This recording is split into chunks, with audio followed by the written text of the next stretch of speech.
aux travaux des Assises nationales de pardon et de réconciliation, il nous a été demandé d'animer une conférence de sensibilisation dans l'enceinte du lycée Marien Ngouabi sur le thème « L'école comme tremplin de cohésion sociale, d'unité nationale et de vivre ensemble ».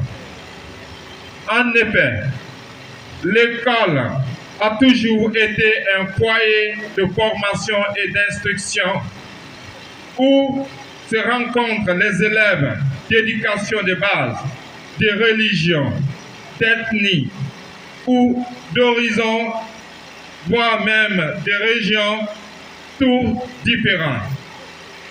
Même les enseignants et les autres encadrants sont aussi victimes de cette même réalité. La nécessité d'une cohésion, d'unité nationale et de vivre ensemble s'impose.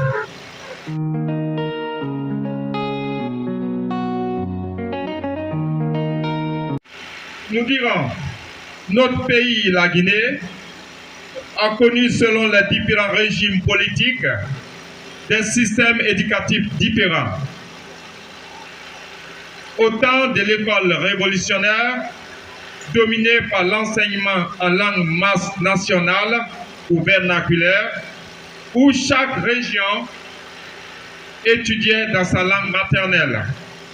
Je donnerai comme par exemple, en Basse-Côte, on étudiait en Soussou. En Moyenne-Guinée, en Pulaar. En Haute-Guinée, le Maningakan.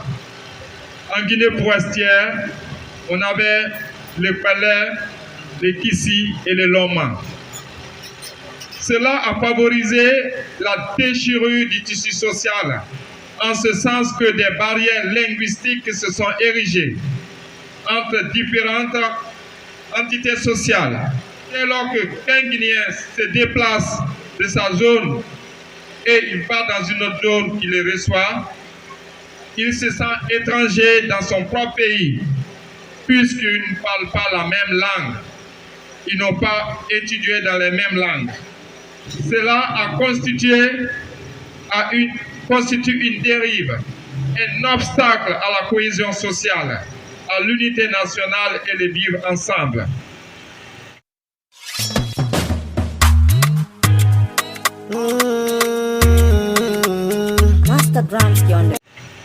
Au régime du général Lansana Conté, la langue d'enseignement a changé pour un colonial qui a été le début d'un rapprochement des communautés dans les milieux scolaires.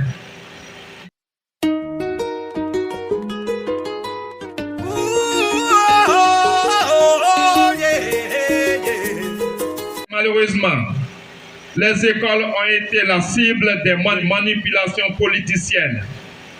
Les leaders se sont servis des encadrants des établissements d'enseignement comme les militants de premier rang.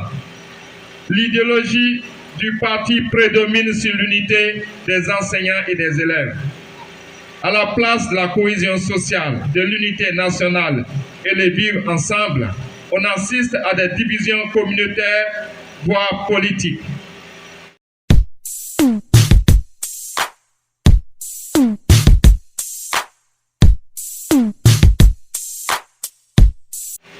La situation s'est aggravée au dernier régime du professeur Alpha Condé, où les idéologies politiques ont même été instaurées et installées dans les milieux scolaires.